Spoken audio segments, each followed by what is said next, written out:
Crystal Mangum, the former dancer who accused the three Duke lacrosse players back in 2006 of R-ing her, has recently come out in a clip that went viral earlier today saying she made it all up. It was a lie. I testified falsely against them by saying that they raped me when they didn't, and that was wrong.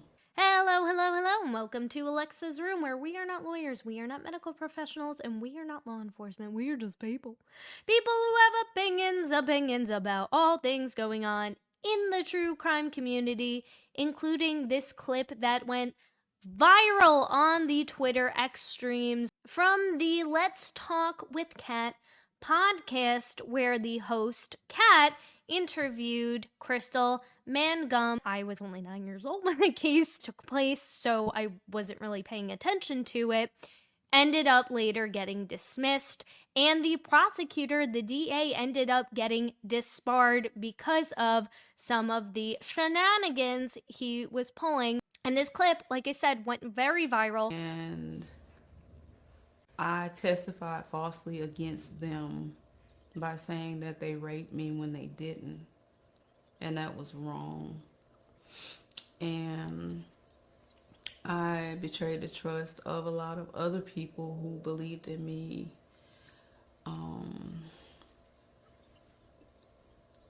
And made up a story that wasn't true because I wanted validation from people and not from God. Now, I have a lot of thoughts about this. I actually watched the entire interview. It's only about 11 to 12 minutes long. It's not a very long segment. I don't know if there's more to it, but it seemed like that was the entire interview, and I will link that in my description box below if you want to watch Kat's interview with Crystal Mangum. Again, I was only 9 years old when this case was happening. The only major case I remember growing up was the Casey Anthony case, because that had happened later, and I think I was in middle school at that point. So as I started digging through this more, and of course we kind of know the ending too, I thought this was really timely, especially with everything going on with the Karen Reed case and the Daniel Penny case. There's a lot of controversy happening in the news right now, a lot of politically charged, a lot of racially charged,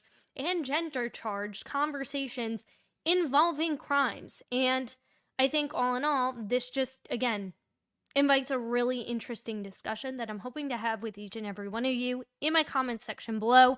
So let's dive in. The accuser at the center of the infamous 2006 Duke lacrosse rape case just admitted to making the whole story up. Chanley Painter is here with the details. Hey, Chanley. Hey, good morning. That's right. It was a huge national story back in 2006 when Crystal Mangum falsely accused three Duke lacrosse players of raping her while she was performing as a stripper at a team party in March of that year. And now, more than 18 years later, she is finally admitting that she lied about it all, saying this, quote, "I testified falsely against them by saying that they raped me when they didn't, and that was wrong. And I betrayed the trust of a lot of other people who believed in me. I made up a story that wasn't true because I wanted validation from people and from God." And I just want to pause it there for a quick second because, again, a lot of people don't know what it's like to be a dancer. Obviously, it's not a very common profession, and understandably so. And I know a lot of people have feelings about that specific issue, and I'm not going to go into that. But from my own experience, I will say the lines are constantly getting blurred. And if you are somebody who comes from a very traumatic background, you have mental health issues, and you don't have the best self-esteem, going into a job like that, because it is a job, definitely makes it difficult for you to understand what is real and what isn't reality. And I can't tell you how many times I've struggled to form true and recognize true emotional connections and real love and experience that with other people outside of my job, because everything is so transactional and you almost become like kind of a robot, and you have people telling you on one hand, if you go to therapy, right? On one hand, they're seeing it from this perspective of, oh, you're in danger and this is a dangerous situation, but in the moment you might not recognize it. And a lot of times it's hard for you to recognize that. So when I see, and again, I'm going to comment a lot of that on this in this video, when I see and hear a statement like this, and it's not to give her grace or pardon her for making up a story like that at all. And I'm going to share more about my thoughts on that. I just want to give you a little bit of perspective from somebody who has been SA'd by a few different people, and has been in this line of work, and that desire to want validation from other people, and that hunger and desire and thirst for real human connection. And again, sometimes the lines just get totally blurred, and when you remove yourself from that situation, you start warping your reality and almost convincing yourself of, wait, what I just experienced this is what everybody else is telling me it is, or is it something else that I was experiencing? And I feel like, in a way, as we dig into this deeper, she almost convinced herself that this was her reality. This was true. These stories that she was telling herself and making up was her truth. And that can be extremely dangerous, right? Because you're playing with fire here. You're putting other people's reputations and lives at stake. The 46-year-old also apologized to the 3 Duke players who were all found innocent of the crimes and later sued the university after their case was dismissed in 2007, reaching an undisclosed settlement. And the prosecutor on the case, Mike Nafon, was later disbarred for lying in court and withholding DNA evidence, which ultimately absolved the young men. And at the time, Magnum was not prosecuted for perjury due to questions about her mental health. But she is currently behind bars, serving time after a jury convicted her of second-degree murder in the stabbing death of her boyfriend in 2013. And even now, with her admission, which is another interesting conversation as well, too, because when we're looking at accountability and who should be held accountable, and again, not to parallel this too much with the Karen Reed case or the Daniel Penny case, but, you look at that too, especially the Daniel Penny case, right? The prosecution of Daniel Penny was 100% racially charged and politically charged, right? And even though he was ultimately acquitted in the end of it, I mean, this guy is going to have to live with that hanging over his head for the rest of his life, just like these 3 men will as well too. And I feel like when you look at the line of accountability, it's one thing for somebody to come up with a story and to lie about it. And yes, I do think she should be held accountable for that, should there be a statute of limitations on perjury. That's something that they're going to bring up in this clip in a little bit as well too, and I want to hear your thoughts in the comment section below. But the people who are responsible for taking it to that next step of, are we going to prosecute these guys? Do we have enough evidence to rightfully prosecute them? Did we do our due diligence of investigating this crime and investigating these allegations? These are serious allegations, and we saw this in the Johnny Depp and Amber Heard case. Mangum could not be charged, with perjury because of the statute of limitations, of course, in the state of North Carolina. Guys, back to you. That's right. We knew she wasn't. We knew she was lying. She got caught lying, but we haven't had her admission. But you pointed out something about her background. Yeah, I think Shanley just mentioned it. She's serving prison. She's in prison for murdering her boyfriend. Yeah. Right. So she's not. She is, and Shanley mentioned that she cannot be held liable in North Carolina because of the statute of limitations. It's only 2 years. Shanley also mentioned the DA. Remember Nifong? He was on the news all the time. And shortly after the players were charged, he said, there is no doubt about this being a sexual assault that it took place. And he said it was racially motivated. And then when he was disbarred. And again, what does that remind you of? The Daniel Penny case. I mean, the parallels between this, and that's why I think the timeliness of all of this is incredibly relevant. It's like the old saying goes, of history repeats itself. Well, here we are almost 20 years later, and it's repeating itself. Did we learn anything, and can we learn anything from this? And then when he was disbarred because he withheld DNA evidence that would have helped the players, but that never came out. People have a right to come forward with their allegations, and I think we should. And again, it makes you wonder, well, what is the Commonwealth holding back, right? What are they holding back from the Karen Reed case? What evidence? Litigate them in court. But there has to be a severe penalty when people go out there and just make up stuff, lie, and destroy people's And ruin lives. You know, I think about the lady, what was she, 80-something? The lady that falsely accused Emmett Till of them. She was 80-something, and she finally admitted that she was lying. And people were like, she shouldn't stand trial for that. Absolutely. I don't care what age you are. When you finally reach your conscience of wanting to tell the truth about a situation, you should be prosecuted. There should be severe penalty. These guys are never going to have their lives back. The damage has been done. And reframe Emmett Till. He was killed by he was killed by. He was lynched. He was 14 years old. Was falsely accused by a woman. And later on in her life, I think she just died like a year ago. She was in her 80s. She finally came forward and said it was not true. So that's also like the West Memphis 3, right? How they were claiming it was a satanic ritual that they were committing. And that is a very fascinating case if you haven't dove into that. Very, very disturbing too if you've seen the Paradise Lost documentary series on that case. But it's the same exact thing. I mean, it's like we jump to these conclusions and we don't follow the evidence, and then it becomes a battle of, now I need to continue to see this through because I won't admit when I'm wrong. And is that the right thing to do? No, because again, whether these people are acquitted or vindicated, the scars never go away. Their reputation will never be 100% restored because there will always be people who are always going to attach their names with that case. And in the back of their mind, there's still probably a ton of people who believe that they committed this crime. And this is like, she got paid off and this is some kind of hush money. And it's incredibly, incredibly sad for real survivors. there's consequences.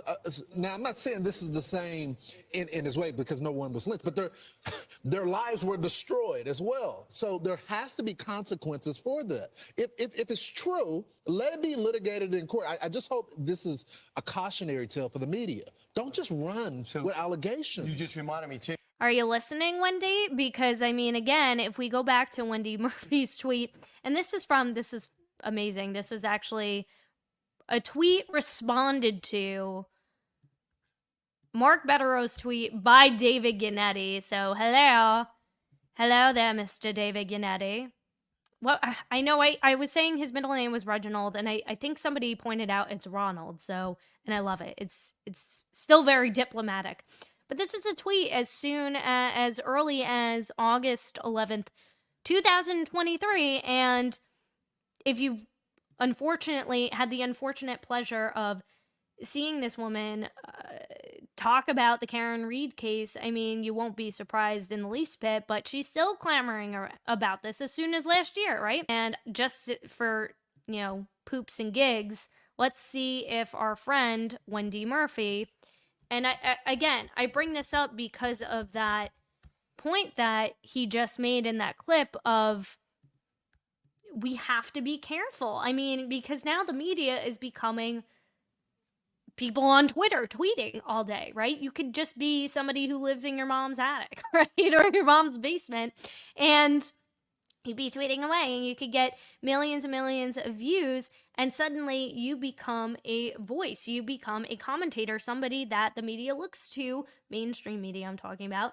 Mainstream media looks to bring on as a commentator, and this is how people get their news, is from people like me, other commentators, other creators, people who tweet online and dedicate their lives to doing this. It's no longer just tuning into Fox News or CBS or whatever, CNN, whatever your poison is, right? It's from all over, and it's never been more accessible than ever, and that is why we have to be careful and follow the evidence. I mean,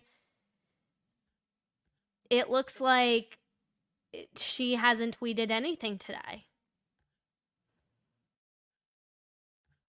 I haven't seen anything. So, and of course I'm not saying go and harass her, I'm not about that, but I think it's incredibly important because, again, somebody with a platform like Wendy Murphy, especially when she is a former prosecutor, it's dangerous. What you say matters to people.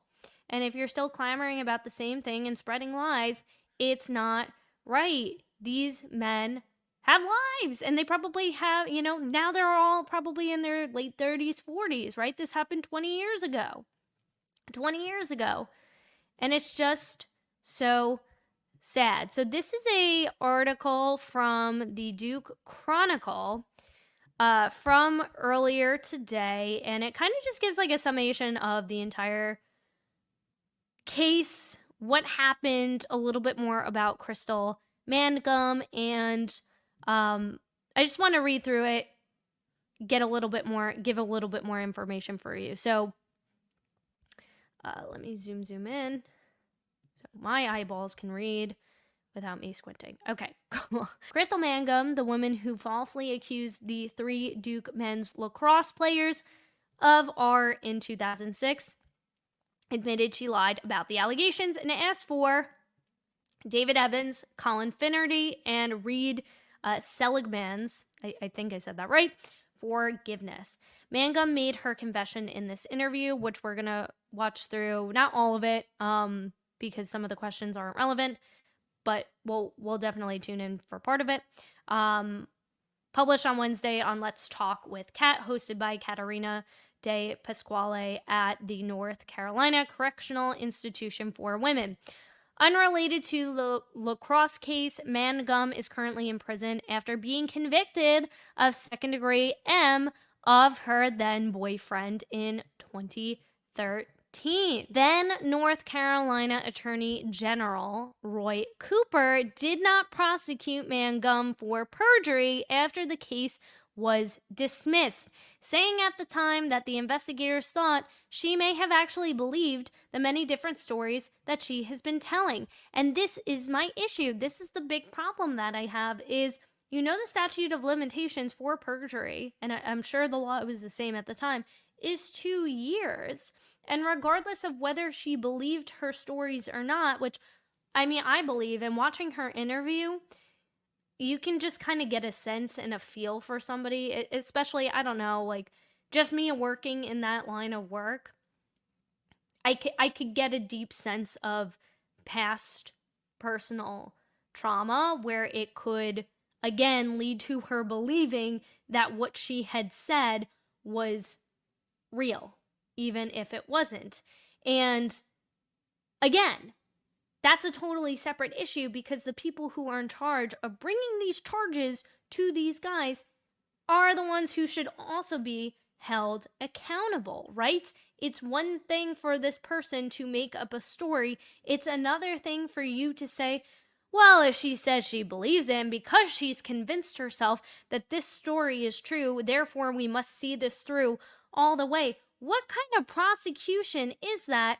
And now you're not going to hold her accountable for perjury. Well, that's up to her to defend herself. She has a right to defend herself. She could build a whole case around mental health. Maybe we would have learned a little bit more about her background, about her history. And I have a couple of thoughts and theories that I'm going to get into in a little bit when we watch her interview about potentially what that might be without over speculating.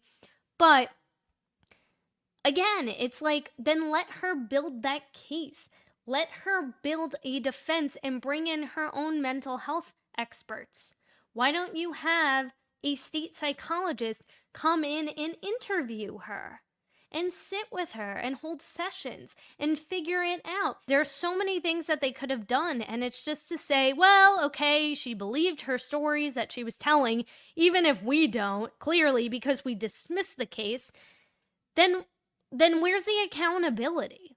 And again, the statute of limitation on perjury charges typically lasts 2 years in North Carolina law, meaning that Mangum can no longer be prosecuted for lying under oath. And like I said, I just don't think there should be a statute of limitations on perjury, right? Like, why do you think OJ had his tell-all book where he essentially said, yeah, I did it? Like, it's so wild to me. Duke Athletics declined the Chronicle's request for comment on Mangum's statement. Yeah, of course they did, because they got sued, because they were sued the heck out of after this happened. University administration, former university president Richard Broadhead, then head men's lacrosse coach Mike Pressler, and Seligman did not respond to the Chronicle's request for comment in time for publication. Mangum's statement comes nearly 2 decades after she asserted that she was AR'd by the lacrosse players. Until now, she's never publicly stated it was not true. But she did write a book in 2008, The Last Dance for Grace, the Crystal Mangum story. So I'm sure she made. I'm curious to see how much she made from that little tell-all book. I will never say that nothing that at all happened that night, after which she provided graphic details of the alleged incident. However, she has told inconsistent accounts of the night throughout the past 18 years. De Pasquale added that when she initially contacted Mangum, she was not aware that Mangum wanted to apologize. However, Mangum expressed her desire. So again, De Pasquale is the podcast host. Expressed her desire to apologize to the players in her response to De Pasquale's request for an interview. It's been on my heart to do a public apology concerning the Duke lacrosse case, Mangum wrote to De Pasquale in a letter obtained by the Chronicle. I actually lied about the incident to the public, my family, my friends, and to God about it, and I am not proud about it. Now, a lot of people are wondering too, is she up for parole? I don't know if she is. I think she's up. I think she was sentenced to like 18 years or something for the second degree M charge, M unaliving. So we'll see if we find that out. But I mean, it could be. I mean, this would definitely I could see this being a potential move for a parole hearing, trying to show some sort of remorse. But I don't know. After watching the interview, I have certain thoughts and feelings. But when we met, we were about to begin the interview. She made it clear that all she wanted to do is apologize. De Pasquale wrote to the Chronicle, it felt like this apology was something she needed to get off her chest. When Mangum's allegations came to light in March 2006, many members of the Duke community and the nation believed her. Broadhead led a widely criticized administrative response in which the university did not push back on antagonism towards the defendants from the Duke community. And again, we've seen this from time and time and time again. We react so quickly to things, and we forget that the law says innocent until proven guilty. And I can't stand every time I see another Twitter handle where it's like, Karen is a killer. Karen is this. Karen is a bitch. It's like, one, you don't even know this woman from Adam, right? And she hasn't been convicted of anything. Yeah, she's been charged, but people, guess what? Newsflash, people can be wrongfully accused of things. It happens all the time. In fact, people can be wrongfully convicted. It happens all the time. The Sean Ellis story. That's another great documentary. I think it's on Netflix. I forget what it's called, but it's another great story where he was also wrongfully accused and convicted for many, many years. Evans, Finnerty, and Seligman sued Broadhead and the university after the case was dismissed in 2007, which came to an undisclosed settlement. I think they made out pretty well, something like $20 million each. But still, I mean, money can't buy everything, especially back your reputation when it has been so horribly tarnished. Like, this is the worst thing that any person can ever be accused of, next to being a child, ABUSER. They alleged that Broadhead repeatedly made false statements and conspired to deprive them of their right to a fair trial.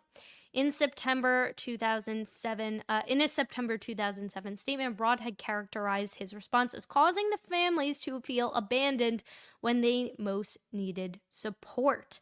In the interview with De Pasquale, Mangum repeatedly mentioned her relationship with God while in prison, invoking her faith in her call of forgiveness, which we heard. She referred to the 3 lacrosse players as her brothers, saying they didn't deserve the accusations. I think that's something related to her faith. I don't think they had any former like relationship and they were friends. I think she means that more on a faith based level. But let's take a look back on the case, because again, I am kind of going into this, even though I was alive, I was not obviously following the case. So I'm curious to do a little bit of a deeper dive in. So buckle up, buttercups.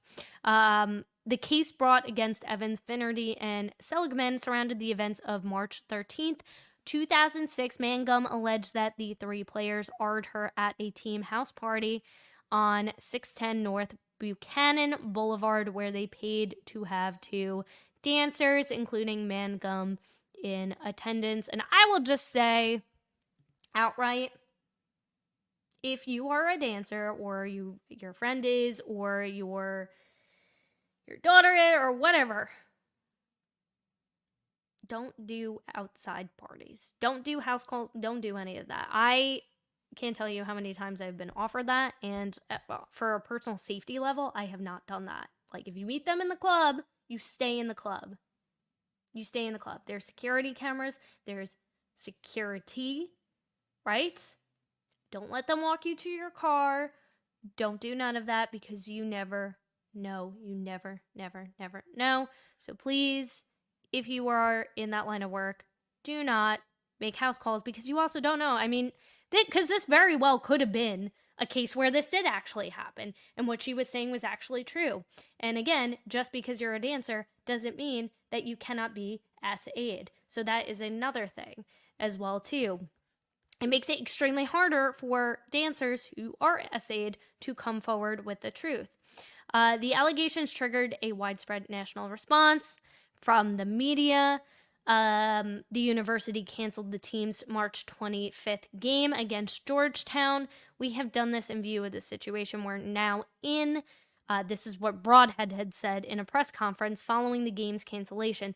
There are questions so grave that are in the air that for us to continue to play would be inappropriate. Tensions then heightened when an email written the night of the party by then lacrosse player Ryan McFadden was circulated, which joked about cutting the skin off of the dancers, which is disgusting. And again, it's like, 2 things can be true, right? They could be total D-bags. Like, that's the other thing too. There is no such thing as a perfect accuser or a perfect accusee, right? Nobody is perfect. And I hate when we put people on pedestals, right? Like, we look at Jordan Neely. Everybody wants to put him on a pedestal, but they don't want to acknowledge the fact that this man had a history of assaulting people. And not only assaulting people, making threats, threatening to unalive himself and others. He kidnapped a little girl. He punched an elderly woman and broke her nose. And I think he assaulted another person on a subway car. So it's like, none of this was out of the realm of possibility. Whether or not Daniel Penny knew his history or not is irrelevant. It's about what could have potentially have happened because of this person's history. And again, that's why it's so important to have context around all these things. And again, I believe 2 things can be true at the same time. These kids could have been total privileged D-bags, but that doesn't mean that they arred her. So there's that. McFadden later clarified that his statement was in reference to the movie American Psycho, which is one of my favorite movies of all time. The day the contents of the email were released, Pressler, who received unaliving threats at the time, was asked to resign from his position as head coach by Broadhead. So not only did this affect the reputation of these boys, but the reputation of the coach, which is absolutely crazy, because it's like, coach wasn't there. The coach is the coach. The coach wasn't doing anything. It's so freaking crazy, and it's so sad. Because it's this guy's reputation and livelihood. Pressler Pressler later successfully sued the university to void the resignation. Broadhead later moved to cancel the remainder of the season. We never found who leaked McFadden's email to the press, said Kennedy. Chris Kennedy, senior deputy athletics director. I mean, it could have been him himself. Who knows, right? And then senior associate athletics director in a September 13th interview with the Chronicle. Somebody got a hold of that email chain, which was just among the team, and leaked it and had basically taken what McFadden said out of context. Before and during the trial, the same period in which he was running for re-election, Mike Nifong, Mike Nifong, then Durham County District Attorney and lead prosecutor in the case, spoke openly to the press, saying in a March 2006 interview with CBS News, "There's no doubt SA took place." Very, very dangerous words. I mean, one, like, you're the DA, why are you giving interviews? It's like the same thing as Morrissey hopping on his little soapbox being like, Colin Albert didn't do it, he was not in the house. Like, why are you speaking to the press about an ongoing investigation? Like, you know this is going to go viral. You know this is going directly out to the public. You're addressing this to the freaking public, dude. And it's so dangerous because, again, where does that leave innocent until proven guilty? Like, if we're gonna just do trial by media, and that's why I started this channel, right, is because of all the public outcry that's occurred in cases like the Karen Reed case, where everybody's constantly on trial by media. Do you recall making statements to the media in the early part of this case about the players' wall of silencers or something to that effect? Yes, sir, I do. And do you recall making statements about if they didn't do anything, why do they need a lawyer? Yes, sir, I did. And other. It's like, I'm sorry. Do we not have rights as American citizens to defend ourselves? A right to counsel? Isn't that the whole point of reading somebody their Miranda rights? Is to let them know that, yes, we have a right to a fair trial. We have a right to an attorney. And if we do not have one can be assigned to us, because that is what due process is. That is the point of our American justice system. It is so disgusting to me. Matters about them exercising their right not to testify. You remember making those statements? I'm not sure specifically about testifying, but I did make statements to that effect, yes, sir. And are those statements you would have been able to make to a jury? No, sir, they're not. Did you think through that process before you made those statements back in the beginning of March? Clearly not as much as I should have. I mean, I was certainly not intending or attempting to make improper statements. Why were you talking to the media at all, bro? Oh, because you were running for re-election and you wanted to secure that you had your seat in the bag? Like, give me a break. But I think clearly some of the statements that I made were improper. Were violations of the rules of professional conduct? I would have to say so at this time, yes, sir. Somebody got caught with their hand in the cookie jar. Well, Kelsey, as you might imagine, this has been an emotional week for the families. And while they say they're glad this hearing is finished, defense attorneys promise it is not over for Mike Nifong. Mike Nifong left the State Court of Appeals no longer a lawyer and soon no longer Durham's district attorney. This is not about a celebration of the demise of Mike Nifong and his career. Instead, defense attorneys call the decision to strip Nifong of his license to practice law justice served. I hope this sends a loud and clear message that if you cheat and try to put innocent people in prison, you'll either go to prison yourself or you'll lose your law license. Mr. Meatball, are you watching? Are you listening? Because, like, wow, like, have we learned? Clearly not. I mean, I get this is a totally different state and jurisdiction, but it's so it's so eerie to me because the same exact thing is happening right now to Karen Reed in Massachusetts. The same thing happened to Daniel Penny in New York, right? Seems so unjust that anything could happen out of this other than disbarment. Throughout the week-long hearing, the families of the 3 falsely accused Duke lacrosse players have been here, watching the proceedings, waiting for a final decision. It's a tragedy. The entire thing is a tragedy. There's not a lot to be happy about. A lot of low points, and I think this whole process over the last 5 days has certainly restored our faith in the justice system of North Carolina, and I think it's going to do the same thing for the rest of the country, too. Still, defense attorneys say what happened here is not over. They're calling on a higher authority, the federal government, to step in. But I think there are a lot of unanswered questions about this investigation, and I think we would all welcome an outside agency coming in and taking a look at it from the very beginning to the very end. As for Mike Nifong, his attorney says, obviously we're disappointed at what happened. We appreciate the full hearing, the fair hearing we got. We're disappointed in the result. and defense attorneys tell us they will file a motion for criminal sanctions against him for lying, that Mike Nifong for lying in court next week. And Judge Osmond Smith, who presided over pretrial hearings in this case, has already reminded Nifong he has the authority to punish him. I mean, again, like, how eerie is it to mirror that case with the Karen Reed case? I mean, like, is that in Meatball's future? I don't think it's out of the realm of possibility. I mean, stuff is happening in this country right now, and like I think people are tired of this crap. So, nah, fa fong fong fong. You know the song, "Let me see that thong." Nah, fa fong fong fong.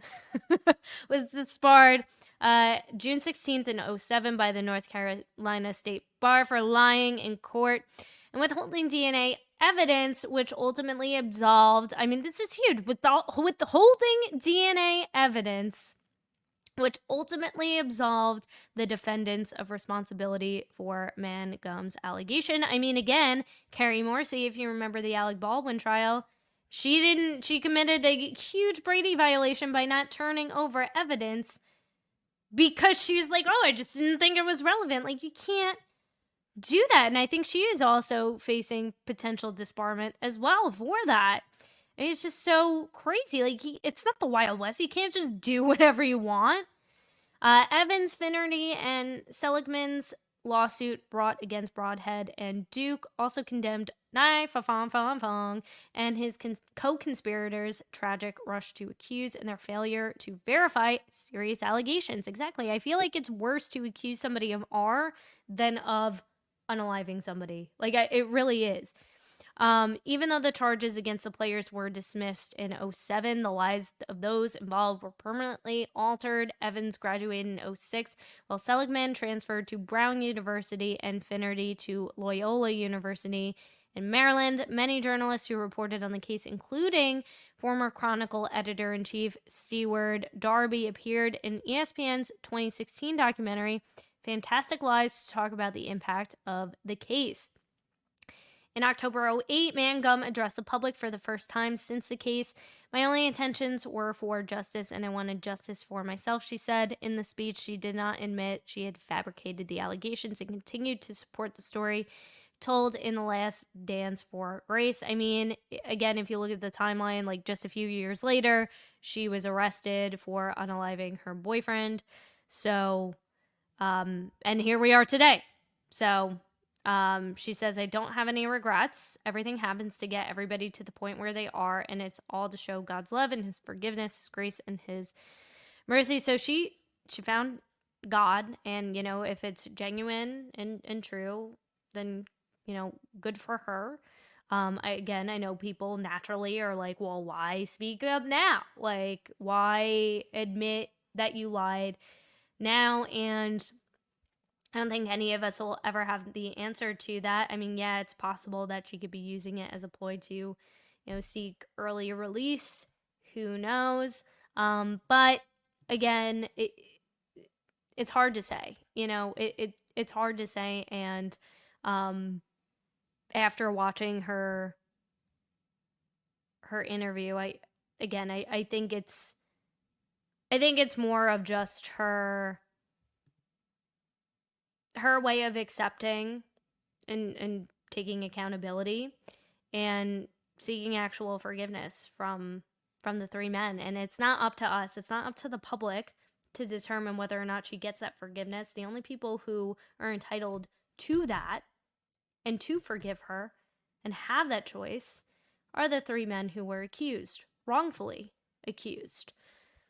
So again, I go back to my question of, well, where's Wendy in all of this? Because she was a huge voice during this case, commenting on all kinds of stations, including the O'Reilly factor. So I wanted to play this clip. And as Mark Betterow says, Wendy World all the time, because that's how you feel when you listen to her. Appears that the constitutional rights of these citizens are being affected, that is the three accused, because this prosecutor, pursuant to constitutional law and more importantly constitutional cases, has held back evidence that was clearly indicative of exculpatory material, that is, evidence proving that they're not guilty, and he knowingly held that back from the defense team. Then this is the type of case that may call for intervention from a neutral and detached party to see whether or not this case is viable at all. And I think it's probably a good strategy at this point to get a neutral and detached party in. And for those who have... So again, this is before was disbarred, before this case even went to trial. So I thought this would be interesting because we're going to hear from Miss Wendy, well, Wendy Vision in a little bit. I haven't followed every last detail. We know about him sitting on this evidence because of testimony of a DNA company. Well, we knew through the state crime laboratory that there was evidence that indicated that none of the DNA material found in the alleged victim was from not only the three accused, but the other 45 members of the lacrosse team. Well, we now found out that a private company did a more specific DNA and more reliable DNA test that again showed that it was not DNA present from any of the three accused, the other 45 members of the team, or the alleged victim's boyfriend, which is completely different than what she said, because she said she didn't have any sexual activity for 1 week. We now know that she lied. We now know there's exculpatory evidence, and we now know that Mr. Nifong withheld this evidence from the defense. I mean, it's like, imagine if Josh Levy came in started writing a letter, Fong started writing letters to his U.S. attorney's office, right? And it was Josh Levy. It's just so weird, the parallels between this case that happened almost 20 years ago and what is going on right now in the Karen Reed case, and all of the shenanigans. And it's like, why do you think the feds are investigating that investigation? Because there's shady stuff going on that is not normal, that does not happen in most cases that are criminally prosecuted. Absolutely. And clearly this case seems to have just crumbled into nothing.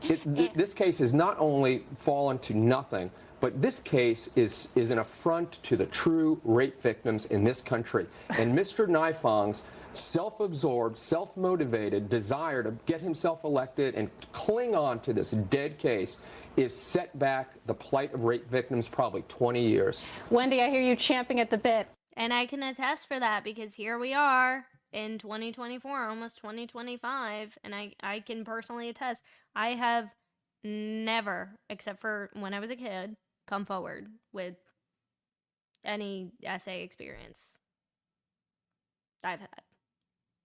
Never. Because the fear of not being believed. And after a while, you're just like, well, if I come forward now, who's going to listen to me? There's going to be so many questions. It's going to be trial by media of, oh, well, she just wants the money. She just wants this. She just wants that. I mean, we're seeing this all over in the Diddy case as well, too. Still people who are saying, oh, well, what if they're lying? This, that. Now it seems like more and more people are starting to buy into the allegations. But again, when Cassie first came out, she was afraid to. People question, well, why are you going for a lawsuit instead of criminal prosecution? And it's just so much more complicated, especially when you look into state by state statute of limitations with our cases. It's just, it makes it extremely difficult, especially when you come from a background as a dancer. Not to keep belaboring the point, but you constantly crossing and blurring those lines and not knowing, is this this? Well, society tells me that this is what R looks like and this is what SA is. So, well, maybe I wasn't screaming and yelling and maybe he wasn't restraining me, but I was frozen in place and couldn't move because that's how your body physically reacts in those emotional, traumatic situations sometimes. And you don't know how to say no, because you can't do anything. Your body is frozen. And then when it's all said and done, you don't know what happened. You can't process. He was my friend. He was my mentor. I don't know what happened. I don't know how to perceive. He says we're good friends. He says we're besties. He says we're in love, right? And it can get really confusing, and I can understand from her perspective why she might have convinced herself that this is the reality. And this is why, not to say that I'm not going to put, not that she shouldn't be held accountable for making the story up, but people like Michael Nifong, whose job is to criminally prosecute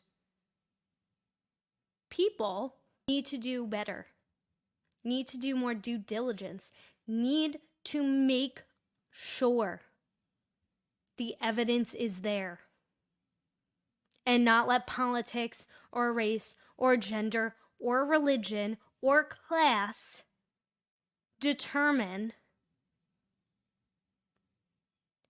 who you prosecute and who you don't. That's criminal, in my opinion. Please, I mean, I think that you may be the last person who actually gives Mike Nifong any more credibility here. What's your problem with this, with constitutional case against a Nifong? Well, let me just say this. I'm not. And here's Wendy, and it's so funny because she looks exactly the same, and I'm not going to drag her on her looks or anything like that, but it's just how she speaks, how she delivers, and she's doing the same thing with the Commonwealth, with Meatball Morrissey. It's like history repeats itself. It's crazy. Not the last person. I may be the last person willing to take the heat because the victim is certainly taking a beating, as is Mike Nifong, and it's really unconscionably unfair. And here's why. You want to talk about hiding evidence. The defense has been handed thousands and thousands of pages of material since the beginning, and it's very well known that they are not sharing all the truth with us. Let's talk about this specific piece right here. The defense is not. Well, let me just make one point, because it matters to the fairness of the process. And if you're going to bring civil rights violations against a prosecutor, what you have to do first is give the public all the evidence. The defense has refused to turn over to the public over 1,000 pages of evidence. And I want to know, before I pass judgment on this case, what are they hiding? Do we have? It's like, to the public. Like, what do you mean? Like, that you're saying that the prosecution handed over thousands of pages? Are these the thousands of pages of evidence or everything that's being kept secret, right? Like, why would it be kept secret? Why wouldn't it come if you have evidence? Again, if you have ring camera footage of Karen Reed allegedly hitting John O'Keefe with her car, why wouldn't that come into trial? Why would you do everything possible to make sure that doesn't come into trial and that it doesn't exist? Because guess what? It doesn't exist. Or if it did, it's gone. It's long gone. Like, you just see, nothing has changed. Eyewitness testimony. 30 some odd guys were there. There's a good chance a few of them actually saw what happened and may well be cooperating. Are there photographs? We know there were before photographs and after photographs. There's a chance there are during photographs. So before I say let's throw the book at Mike Nifong and call for him to step down in federal investigations, I want to see all the evidence. I'm not going to judge this case based on defense spin and lies by omission. That's all we've gotten for 9 months. And all of this stuff about the federal investigation is a bunch of nonsense. All it means is somebody with power made a phone call, and I want to know, protecting the constitutional rights of the accused is not nonsense, Wendy. There's no evidence. It's like, it's the same thing. It's so crazy. The rights of the Hold on, let's get a response from Drew here. Let's understand why there's a need for a federal investigation. It's really not what's happening now, Michelle. It's the fact that we protect and preserve the grand jury process. You know, historically, the grand jury process is to protect the accused from the monarchy in ancient England. And that's the way it's supposed to work here. The reason for a federal inquiry is to see whether Mr. Nifong withheld exculpatory information, that is, evidence that proved innocence, when he presented this case to the grand jury. He was supposed to have done that. Remember, it's a one-sided process, and the grand jury relied on him to give a neutral and detached presentation of evidence, and it's looking now that he deceived a grand jury, and that's a major no-no. He did not do that. Look, let me respond to this DNA stuff, okay? We all found out last spring that none of the DNA matched any of the guys. That's the exculpatory evidence they got as soon. So then why were they being tried? Why were they being prosecuted? If none of the DNA evidence matched these three players who Crystal Mangum picked out of a book, because they literally showed her a book of all 30 players that were in that house that night at that party, and she just picked three random guys. Like in a police lineup, how you usually get a book of people, and I don't know if it's in this video or a different video I have queued up, but of people who were there, who weren't there, and have nothing to do with the case, right? Nothing to do with anything. It's supposed to be mix and match because it's supposed to be a genuine response. You know who are you, right? You're going to be able to tell very quickly. They showed her a book with every single person who was at the party. And she just picked three guys. Three random guys. And they unfortunately were the unlucky three. As soon as anybody was entitled to it, they got it. There's no dispute about that. What they didn't get was affirmative evidence that she had apparently sexual contact with other men. That is constitutionally protected. Private information. You want to talk about civil rights? Every prosecutor in this country dealing with rape cases knows you don't turn that over to anyone until a judge has a hearing. And a judge did have a hearing. Last week, he decided it was okay for the defense to get that evidence so they could make the argument that her vaginal injuries may have been caused by the other sexual activity. Fine. That's not a constitutional violation. That's what we call due process. The judge agreed they could have that evidence, and guess what? The vaginal rape case is now gone. The other rape charge, and that's what they call it in North Carolina, by the way, sexual offense is in fact rape. Any other form of penetration is called sexual offense. That charge remains. The only thing that's gone is the vaginal rape case, and this could be good news for the prosecution because without the vaginal rape charge, we're not going to hear about the other sexual acts she engaged in, and that's good. Is it due process for Mike Nifong to have stood on those courthouse steps, haranguing and telegraphing what he thought about this case, poisoning the grand jury's opinion before they had heard all of the evidence? Is that due? And that's the other thing too. Again, like, look at Meatball. It's like before this thing even went to trial, you're putting out these statements about witnesses in a case that hasn't gone to freaking trial yet. You're tainting your jury pool. How are you supposed to get an unbiased jury when the DA is coming out protecting the witnesses in a case that hasn't even gone to trial yet? I mean, it's just, and again, it's the same exact thing. Due process? No, look I am absolutely willing to criticize any prosecutor who goes overboard, but let me suggest to you that the defense has more than made up for that. And if they really think their clients are not getting fair shake, why aren't they screaming for a trial tomorrow instead of getting their political friends involved? Scream for a trial and let the truth come out. You want to talk about politicizing? Let me read from an editorial in the LA Times today.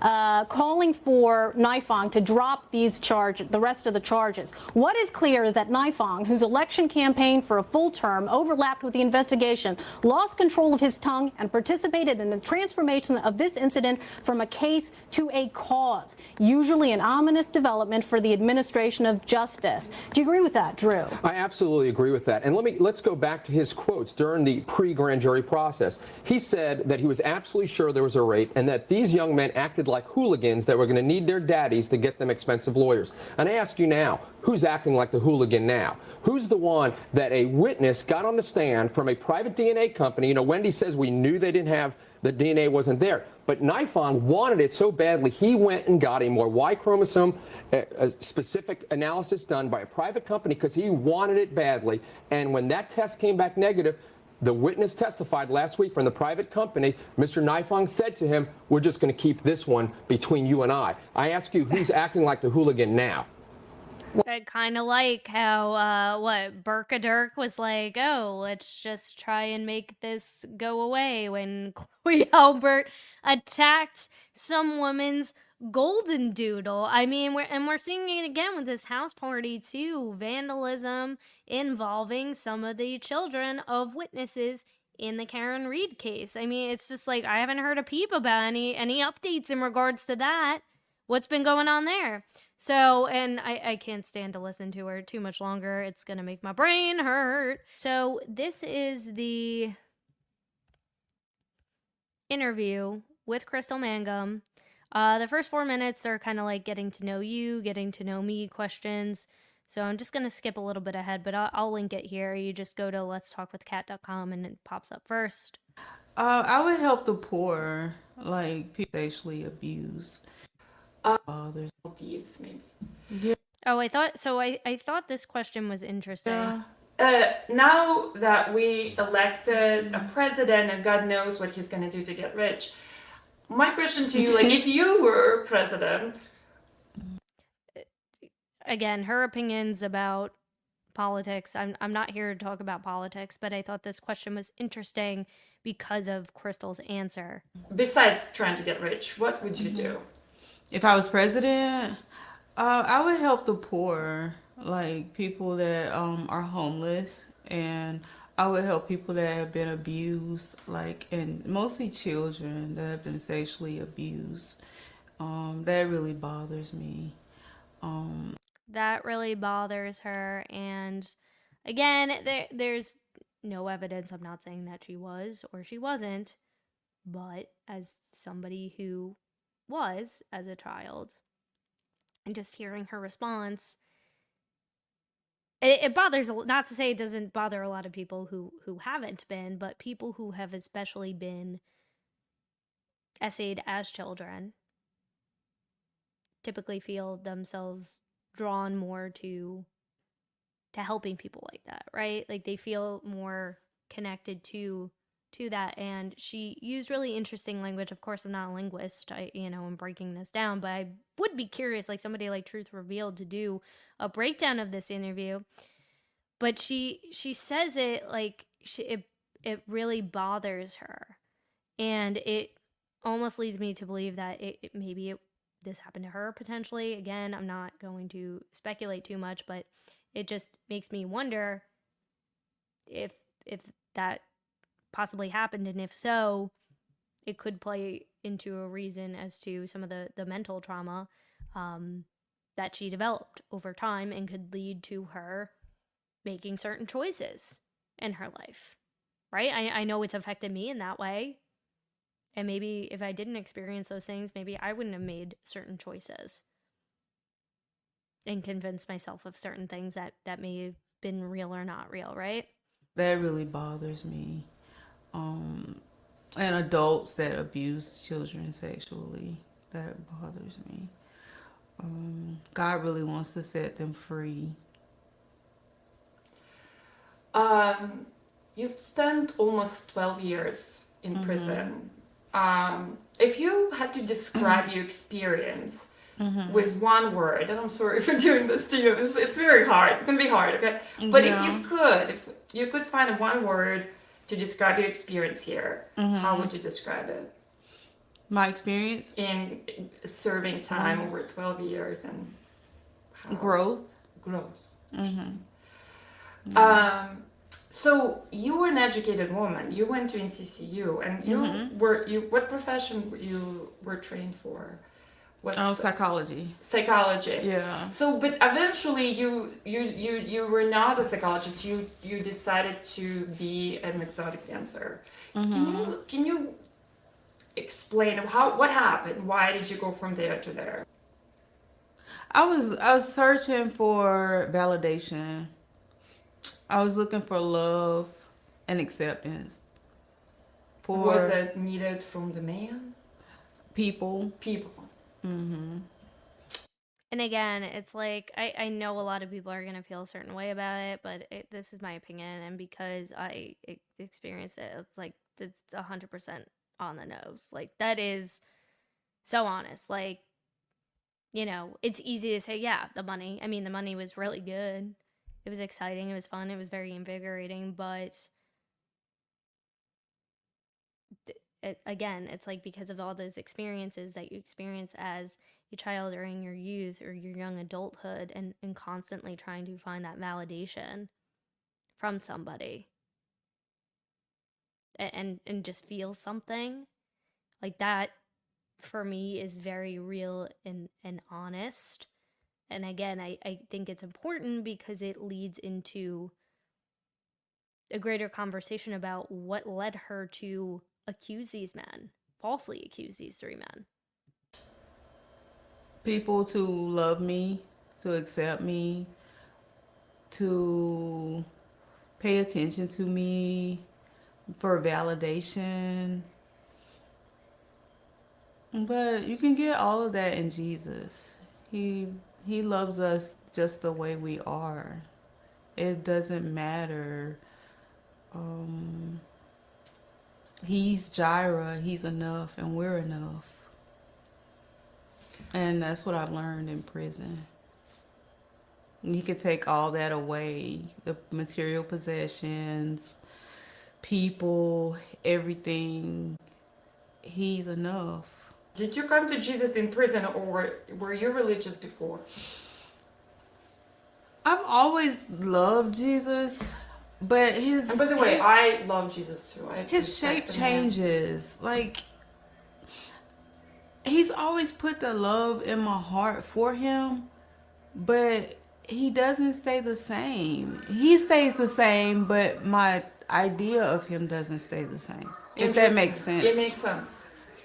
Interesting. I feel like her responses are genuine. And again, a lot of people have been like, oh, well, why is she speaking up now? Like, you know, what is the purpose? And I think if you look at just the article as a quick clip of her saying it, but you actually look at the interview, I think she is being genuine in that regard, that she has found growth. And that being said, I think she's exactly where she needs to be. Like, I'm not saying she deserves to get released or shouldn't take accountability for her actions in any way, shape, or form of the things that she has done in her life to wrong other people and hurt other people. And, you know, in the case of her ex-boyfriend, unalive him. I think she's exactly where she needs to be. It's like, I always think about the Andrea Yates case. I mean, I think she suffered with schizophrenia or some kind of mental disorder, and she drowned her. I think she had three boys or five boys, something like that. It was just so tragic and sad, and that was kind of my first foray into true crime. I remember watching like an E! True Hollywood story on that. So bizarre. And she has always said, like, I don't want to leave prison. Like, I need to be here. And that, for me, it's like you'll never forget, and maybe you'll never get forgiveness. And that's up to the other person to decide whether they want to forgive you or not. And it'll never be forgotten, but that is growth. And I think there is something to say about taking that level of accountability. So, how was it to be an exotic dancer? Could you describe the industry and the way you were treated there? How was it there? What is your feedback? I don't know because I'm oblivious to how I'm treated. Like I could be treated one way, but like I don't really understand. Like a lot of times, like people are like, "Do you really realize what they just did to you?" And I'm like I don't know. You know, like it happened the way they said it happened, but like So you couldn't say like what could be different, like what could make the industry safer for women or and men. people should respect each other, love each other. That's not love. Like the That's industry, yeah, it's the lust. exotic dancing, it's lust. It's not love. Yeah, that's definitely not love. I think it's built on lust. I just know from my own experiences, and I know this has become like a conversation about this, but I think it is important. Um, it's a conversation. It also can become very emotional, and it can definitely detach you from reality. Like not even just for the dancer, but also for the customer. You know, and sometimes it is pure lust, and those are always the most difficult. But the ones that are more driven by emotion, I had a ton of customers where I wouldn't even dance with them. I would just sit and talk with them, and they would pay me. And sometimes it became very emotional, and I would a lot of I talked about this a little bit on the Broken Baker podcast earlier today, but sometimes a part of you dips into your character that you're playing as a dancer. And other times it doesn't. Other times you're just playing the character because the it's only about lust. But other times a part of you starts to seep into the character, and you start revealing things about yourself, things that you like, things that you don't, because you're forming a connection, and that's where the lines really start to get blurred, and it really messes with your brain because you're living two different lives. And when you're doing it, 5, 6, I mean, there were times where I'd work 8 nights in a row. Sometimes I'd work day shift and night shift, so I'd work from like 3 p.m. in the afternoon to 4 a.m. and get home 5 a.m. It's very emotionally draining, and it leads to a lot of self-destruction. You can, you can appreciate God's creation.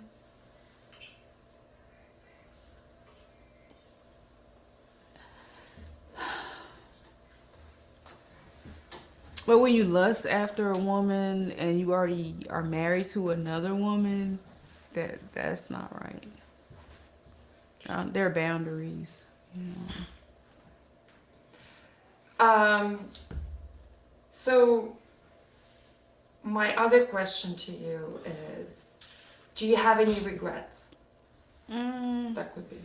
I don't have any regrets. Everything happens to get everybody to the point where they are. Okay. And it's all to show God's love and his forgiveness, his grace and his mercy. Thank you. It's all to show his glory. I'm a living witness of God's forgiveness. That night, my Reed Seligman, Colin Bennerty, and Dave Evans, they took me into their home, and they trusted. The Bible says that you shouldn't do harm to your neighbor that lives trustingly beside you. And they were my brothers, and they trusted me that I wouldn't betray their trust.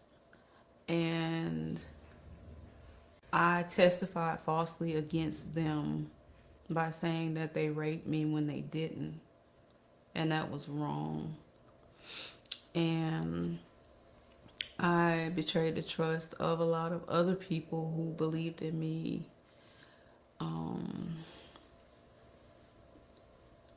and made up a story that wasn't true because I wanted validation from people and not from God. And that was wrong when God already loved me for who I was, regardless. I didn't need to seek validation from him because I already had validation from him. I just didn't know it. And I hurt my brothers. And I hope that they can forgive me.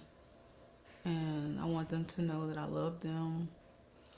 And they didn't deserve that. And I hope they can forgive me. And that I hope that they can heal and trust God and know that God loves them and that God is loving them through me, letting them know that they're valuable and that they didn't deserve that. Crystal, thank you so much. That's it. So that is the interview. It's 11 minutes and 50 seconds long. And again, just to sum up, I just want to make it abundantly clear. I don't condone what she did. I don't think that she should be released out of prison. I don't think that she should be pardoned and she shouldn't be held accountable. That being said, I think there is a lot deeper that went into her leading into her falsifying testimony and taking to the lengths and you know it could have gotten to a point where she didn't realize how real it became and then she just dove into it. But again, I'm also conflicted because in 2008 she made a book about it and she still didn't deny anything. She still didn't take accountability for it. So I do want to keep my eyes open to that, but I felt like a lot of the stuff, especially in regards to the dancing, her dancing background, it struck a chord with me because that was like speaking into it was like me looking in a mirror. And again, that doesn't make what she did right. And these men will always be affected by this case. They will always have to live with that hanging over their head. That will never change, unfortunately, and it's sad, but I think there are more people who should be held accountable. Outside of Crystal Mangum, there also need I mean, like Mike Nafong, like yeah, he was disbarred, okay, and disgraced, but was he criminally prosecuted? Did he serve time? No, he was disbarred. Should he be criminally prosecuted? In my opinion, absolutely. Absolutely. I mean, you destroyed the reputations of these men. These young men, they were young kids, 19, 20, 23. Whole lives ahead of them. And not to say that they haven't come up from the ashes. I'm sure they have. I'm sure that they're, doing the best that they can in their life, but the media also needs to be held accountable. And all of the people who continue to drag their names through the mud to this day, even though they've been vindicated of these charges. And now the victim, alleged victim in the case, has admitted to giving false testimony and falsely accusing them. It needs to stop. It needs to stop. Trial by media needs to stop because at the end of the day, I get it's half entertainment, but it's also real people's lives and we need to be more careful. And if we really believe in justice and due process, then we need to start acting like it. And it's our responsibilities as creators here on YouTube or any platform to constantly be aware of that and how we say things and what we say. Not that we should censor ourselves, We're allowed to our opinions, our thoughts. I always say that. It's just my opinion, right? But we're talking about people's lives. And that's not something that you should be messing with. And I hope that these three men are living their best lives. I hope they're happy, healthy. Their families are happy and healthy. From what I've seen, I don't think any of them have made comments. If they do, I will do a follow-up video on this. And I hope that people start taking accountability. I mean, they sued the school. Rolling Stone, I think, had pulled an article that they had written about them. They were also sued as well, too, rightfully so, because it's slander, right? And again, people always want to scream defamation, defamation, defamation on the YouTube and the YouTube, on Twitter X, right? And it's like, look at this case. Like, this is the definition of defamation. Look at the Johnny Depp case. That is the definition of defamation, and he won that case. And thankfully, he's risen from the ashes, even after being wrongfully accused of DV. But, like, this is where we are now. And again, I just hope for all my fellow content creators out there, we're just a little bit more careful. And to all of you, too. Right? I know we get heated. I know we get passionate about these things, but these are people. These are real, live people. And with that being said, if you thought today's video was interesting and you want to have more discussions like this, make sure you hit that subscribe button. Make sure you hit the notification bell so you do not miss the next video from me. And make sure you hit that like button, because that tells the YouTube algorithm that this is newsworthy news. And it is. I think it's fascinating to break things down from both perspectives. And I know sometimes I take more of a lighter tone, especially with the Karen Reed case, because it is so bonkers. But sometimes we do need to take things a little bit more seriously, and this is one where it's just not, in my opinion, a one to laugh at. So thank you so much for watching, and I will see you in the next one.